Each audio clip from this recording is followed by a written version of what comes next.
Hallelujah.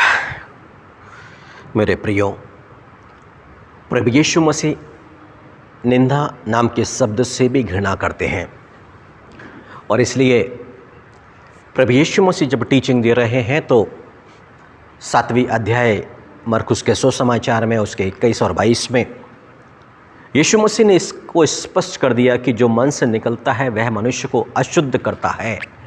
और उसमें से एक बात यीशु मसीह ने कही, निंदा मन में भरी होती है और मनुष्य के मुख से निकलना शुरू होता है और वही मनुष्य को अशुद्ध करता है। और कोई भी अशुद्ध जन परमेश्वर के राज्य का वारिस नहीं, उसके राज्य में जो आशीषें हैं उसको वो प्राप्त नहीं कर सकता है। वो शांति का जीवन नहीं जी सकता, वो एक आनंद का जीवन नहीं जी सकता है। इसलिए आज परमेश्वर से प्रार्थना करें कि मन के अंदर में ये निंदा जैसे शब्द जो भरे हुए हैं, लोगों की निंदा करने का जो एक मनुष्य का स्वभाव होता है, ऐसे स्वभाव से परमेश्वर आज़ाद करे, इस बंधन से आज़ाद करे, इस जुए से परमेश्वर आज़ाद करे। और सिर्फ ये प्रभु यीशु मसीह ही हम सबों को आज़ाद कर सकता है। तो मेरे प्रिय भाइयों बहनों, आज परमेश्वर से प्रार्थना कीजिएगा, उसके सामने अपने आप को दीन कीजिएगा और विनती कीजिएगा, क्योंकि उत्पत्ति की किताब में 9वीं अध्याय में और 18वीं आयत में परमेश्वर के पवित्र इस किताब के अंदर में, पवित्र वचन के अंदर में ये बताया गया है कि जब इस पृथ्वी पर जल प्रलय आ गया और उसके बाद जब ये जल प्रलय समाप्त हुआ, नूह ने दाख की बारी की खेती करी। उसके 3 पुत्र थे और 3 बहुएं ना। तो नूह ने दाख की बारी की खेती करी और फिर क्या किया, वो दाख की बारी से जो वो दाख निकल करके आई है, उसकी दाख मधु बनाया है, उसको पी लिया और भयंकर नशे में आ गया है वो। और फिर क्या हुआ है, अपने उस रूम में जहाँ पर वो रहता है, जिस तंबू के अंदर में, वहाँ नग्न अवस्था में, शरीर पर एक भी वस्त्र नहीं है और नशे की हालत में नूह वहाँ पर ऐसे गिरा पड़ा हुआ है, लेटा हुआ है।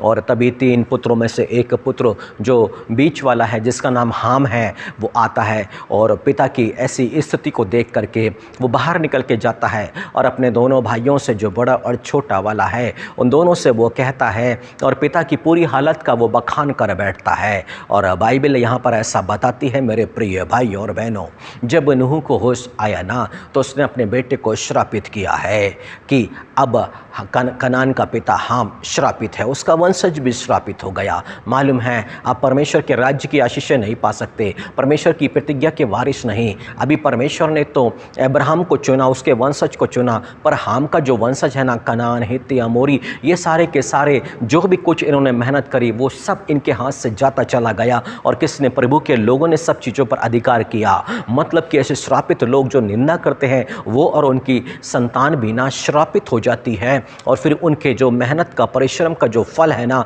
वो दूसरे धर्मी लोग उठा करके ले जाते हैं। तो सोचिए, एक निंदा जो छोटा सा सब लगता है और किसी के भी बारे में निंदा करना, किसी की भी बुराई को जान के, उनकी कमी घटी को जान करके मनुष्य जो निंदा करना शुरू कर देता है ना, कितना बड़ा मुश्किल उस परिवार पर, उसके वंशजों पर आ खड़ा होता है। मेरे प्रिय भाइयों बहनों, हमें हाम के जीवन से सबक लेना चाहिए कि उसके वंशज कनान, और कनान जितने भी आए हैं उसमें से मिस्र भी उसका कनान का एक बेटा हुआ है, वो सब के सब श्रापित, मिस्र देश श्रापित हो गया, कनान श्रापित हो गया, अब तो वो इजराइल बन गया है। पर हाम के जो पुत्र हैं, यानी कि जो मिस्र उसके जो वंश में आए हैं ना, वहाँ पर भी श्राप, परमेश्वर ने उनको दंड किया और दिया। और कनान देश जो है ना, परमेश्वर ने अब्राहम के पुत्र यानी कि याकूब वंशुओं को दे दिया है। मेरे प्रियो, हो क्या रहा है, निंदा करने वालों के परिश्रम, अपने के जो फल है ना, वो खो रहे हैं, वो एक आशीषित जीवन को नहीं जी रहे हैं। और इसलिए प्रभु क्या चाहता है, अशुद्ध होने से बचे, क्योंकि कोई भी अशुद्ध जन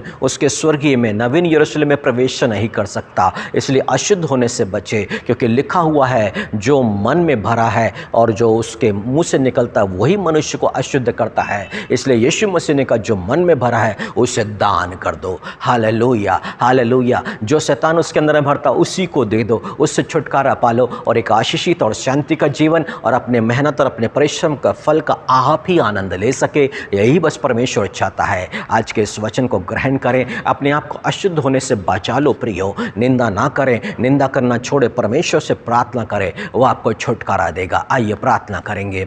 मेरे पवित्र पिता प्रभु यीशु मसीह नाज़री के नाम से प्रभु जी, जितने लोग प्रभु जी इस निंदा के बातों में फंसे हुए हैं, इसके दासत्व में हैं, इसकी गुलामी में हैं, उनकी आज़ादी की मांग करते हैं प्रभु जी। लिखा है, मांगोगे तो तुम्हें दिया जाएगा, अपने इस पवित्र वचन के अनुसार प्रभु जी सबों को आज़ाद करना, सुनने वालों को प्रभु जी, ताकि निंदा के चलते जो कर्ज जीवन पर आता है उससे आज़ाद रहें, इनकी संतानें आज़ाद रहें और आपकी आशीषों का लाभ उठा सके, ऐसी दया चाहते हैं पिता प्रभु यीशु मसीह के नाम पर, आमीन।